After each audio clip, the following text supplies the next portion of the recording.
course, yes, we are all aware of the effect of the torrential rains this few days, and what can we say? We can only say glory be to God, because it's the work of nature.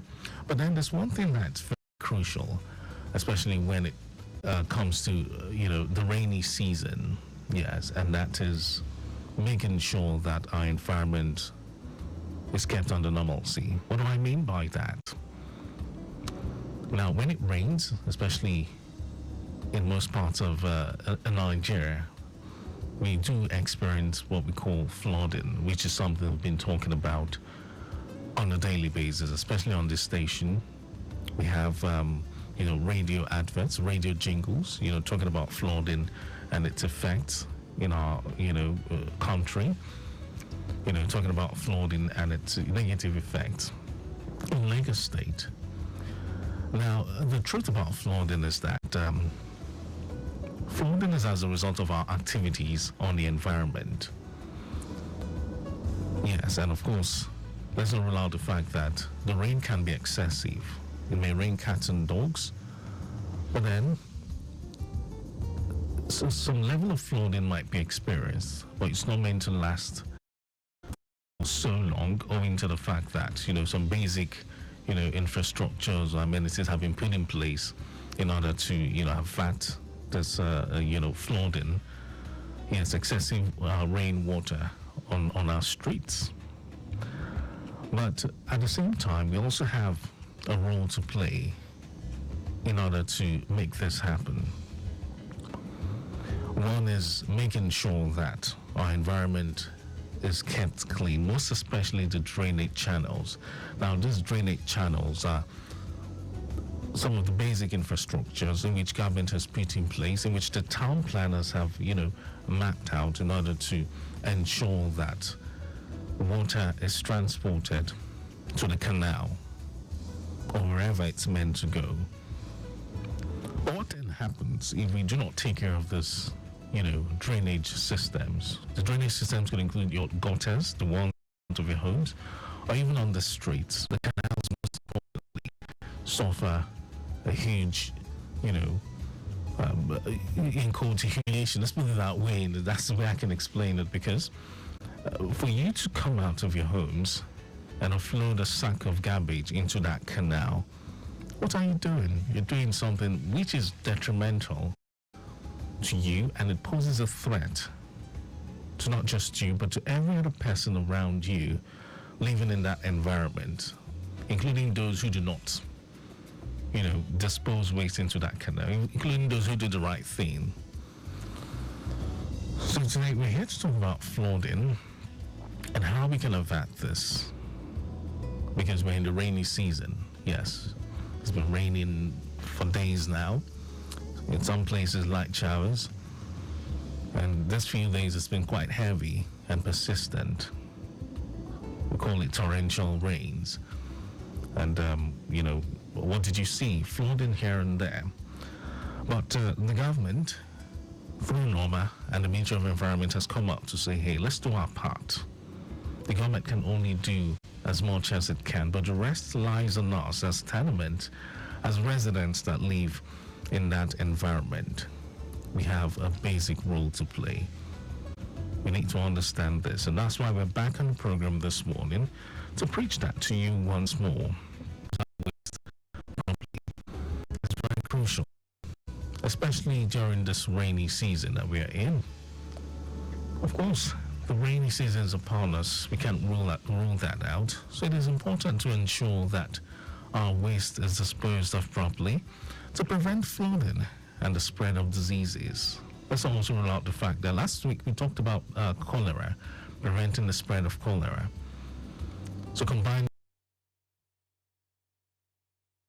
experience here and there, but it all boils down to our activities and how well we treat our environment. But it's very crucial that we pay attention to how we dispose of our waste, especially this period when flooding can become a major issue. Now, I'm going to remind you, one of the first things to remember is to never dump waste in the drainage channels, not even this period or any other time at all. Never dump waste in the drainage channels or waterborne cause blockages and lead to flooding in our communities. And one of the best ways to dispose our waste is to separate it into different categories, such as organic, recyclable waste, and the non-recyclable waste. Now, don't forget that the organic waste can be composted and used as fertilizer for plants. Those are secondary processes. While the recyclable waste should be taken to recycling centers. This kind of waste includes your PET bottles, your broken glasses, when I'm PET, let's say plastic bottles, yes, water bottles, clothes, those kind of waste that cannot decay, that can last long in the waste bin. But the organic waste are those that can decompose. The waste you generate from your kitchens and yes, that cannot last long in the bin before it begins to, decompose and yeah. Okay, so that's just reminding you, just reiterating this for the umpteenth time, Lagos. Now, this non-recyclable waste should be properly bagged and disposed of in designated waste collection areas. But first off, have you gotten your 240-liter bin with a lid and, 2 tires for and a handle? Yes. So that's the type of bin Loma has specified for us to get. If you cannot afford the Loma bins, the e-bins, the Loma bins, yes, well, you can as well go out there and get yourself a 240-liter bin that has a lid for cover, a handle, and must have this tires for easy transportation. So I would advise you get 2 of them. This period is a very crucial one, so waste disposal must be properly thought out. Enough of dumping your waste just anywhere. Enough of you waiting for the rains to begin before you begin to offload that as heap of waste into the drainage channels. It's going to come back to you, trust me. And not just you, but unfortunately, it's going to affect every other person living around you. Let's not forget, once more, the cholera outbreak. We need to work on that as well. So while battling that, we should also put in mind that flooding must be, averted, because that's another way cholera can, be easily spread. And let's not forget also, I shared with you some tips last week at which you can, prevent the spread of cholera or even contacting that disease. If you ask me what is cholera, it's just acute diarrhea, but it could lead to death. It has led to so many deaths. Let's not even dwell on that. But always ensure that you wash your hands properly. And if you have to go through flooded areas, yes, remember to wash your feet properly, or even have your bath properly with soap and water. It's all in a bid to, keep ourselves healthy, despite all. Okay, so like I said, this non-recyclable waste should be properly bagged and disposed of in designated waste collection areas. But I've advised that you get yourself the bin, the specified bin, 240-liter bin. So after bagging your waste, whether organic or recyclable, you dump them into that bin and reach out to your PSP operator so they can come and evacuate that waste. It is very, very important. Now, a lot of us are used to, reaching out to the cat pushers, and all that blah, but I want you to know once more that patronizing the cat pushers is now an offense. It has been an offense for quite some time. It's now an offense to patronize the cat pushers. So we have only the PSP operators here. They assigned, waste collection, I'll say team. They've been assigned to handle waste collection and disposal, because when they pick up your waste, they take it to the dump site. That waste is processed and properly, taken care of. But what do these cat pushers do? And you might be wondering, why is the government banning the cat pushers and all? Yes, because they end up dumping this waste into the canals. You do not know where to take this waste to. As long as you're satisfied, okay, finally, I've disposed this waste. This bin is empty again, so let's start afresh. But these guys will go to the canals, drainage channels, and dump this waste into the canals. Then what happens? Flooding. They begin to call the government. Where our area is flooded and all. Our house has been, taken over by water, lost properties and all that. But hey, the question is, how did this happen? Then you wait and you blame it on the government. But you are the cause of this, directly or indirectly. We need to accept this. Okay, so let's go on a break, Lagos. When we come back, we'll talk about some waste that cannot be disposed in the usual manner. Of course, there are different kind of waste. We have electronic waste, medical waste, and, the likes. So we'll go on a break. We'll take a message from our partners. And when we come back, we'll talk about how to dispose this sort of waste.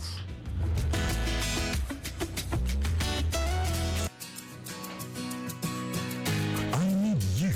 You need me. Together we can make Lagos.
The program is still cleaning edge this beautiful Saturday morning, and we are, talking flooding this morning and what we can do in order to have that flooding. Okay, but let's quickly take some updates. Yes, let's take some traffic report, which is equally very important. Slightly busy movement from Ajah descending Jubilee Bridge. That's what we have gathered so far. And moving towards Ilaje, and this is owing to filled portion of the road at Ilaje. And then movement through the stretch of Northwest, Chevron, Iguefo, all the way to Chisco, Ikati, Mara is better. The return journey is equally looking very good. Traffic managers on ground, so look out. It's only slightly busy from Ajah, descending Jubilee Bridge into Ilaje, owing to the bad state of the road. So to the Agege corridor, an accident at Oduero intersection, which was reported earlier, has been taken care of and normalcy restored to that area. It's looking very cool and calm. Okay, so that's traffic report for you. Let's see. Okay, we have this one coming from the Iba corridor, and it says movement from Ableado through Volks, Afolabiege to Yanoiba intersection looks good. Connecting Igondo through First Gate, Yano School, all the way to Badore Bridge is fine as well. And then the return journey in and out of Igondo is good. Moving through Yanoiba towards Badagry Expressway is equally an appreciable one. So that's it. Okay. All right, so let's move on with Clean Edge. So we're talking flooding, and we're doing a mix of cholera as well. Yeah, like I said, it's this season that cholera can be very rampant and it's easily spread, owing to the fact that some areas could be flooded, and if you do not take precautions, we might end up contacting the disease, which is not a good thing at all, which is something we've been avoiding. Okay, so proper waste disposal practices in Lagos, especially during the rainy season. That's what we're looking at. So we've talked about disposing our waste properly and making sure that no matter what, we do not dispose our waste into the drainage channels or water bodies, because this could lead to blockages and flooding in the end. Alright, so I also shared with you some of the best ways to dispose waste, which is to separate it into different categories: the organic and non-recycle and the recyclables, and bagging them properly and dumping them into the specified waste bin, which is a 240 litre bin that has a lid and a handle. So now you might be wondering, what about waste that cannot be disposed of in the usual manner? We have various kinds of waste, such as medical, we have electronic waste and the likes. Now, let's look at electronic waste, because we also have these kind of waste in our homes. And these electronic waste contain hazardous materials. Now, electronic waste should be taken to specialized recycling centers that can properly handle or dispose these materials. But then, do you know anyone? That's the question I have to ask you. So what do? You bag them separately. Yes, and when the PSP, that's why it's very important that you patronize the PSP operators. You use their service because they know how to handle these materials, down to medical waste. So it's not just about you making sure that the waste in your bin has been disposed of. However, whether it's the cat pushers or anyhow you want to do them, no.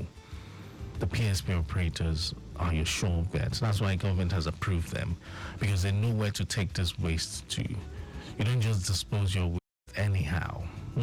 It has its own detrimental effects to your health.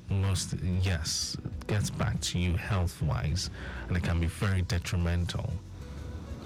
So if you are able to bag this electronic waste separately, and when the PSP operators come, you just let them know that these are different kind of waste. This one's organic. They know what to do. Well, ensure that you pay your bills properly, because that's what keeps them in the business. You complain today, complain tomorrow that they've not been here. But the question is, have you been paying your bills promptly? Or have you been reaching out to the PSP operator service in your community? Of course, they have contact. They're not ghosts who just appear at any time and go. If you're not getting the service the way you expect, you can reach out to them. Okay, so it is very important also that you educate yourselves, talk to your neighbors, talk to your friends about proper waste disposal methods. It's all in a bid to protect our environment and ourselves, because whatever we do that is detrimental to the environment, it has a way of getting back at us. So Lagos, I think our time is fast spent, obviously, but I must go now. But first, I must say a very, very big thank you. I must send my appreciation to Mrs. Folashade Kadri, Director of Public Affairs for Roma. And just to let you know that Clean and Edge will come your way again next week, Saturday, at exactly 9:15. Yes, we'll be here to talk about our environment once more on behalf of my executive producer, Tayo Akonli. All right, so my name is Mike James. Of course, I'm still very much around. Stick around. 10 o'clock, we'll bring you our first major news bulletin. And then at 10:15, Victor Terry will be back to talk about, this time he'll be, having conversations with you on shipping in Nigeria, maritime. We'll be looking at the water bodies. Yes, maritime. We'll be here to talk maritime today. And courtesy the Shippers Council of Nigeria. So let's keep the time 10:15. That's going to be after the news at 10. Thank you very much, Lagos.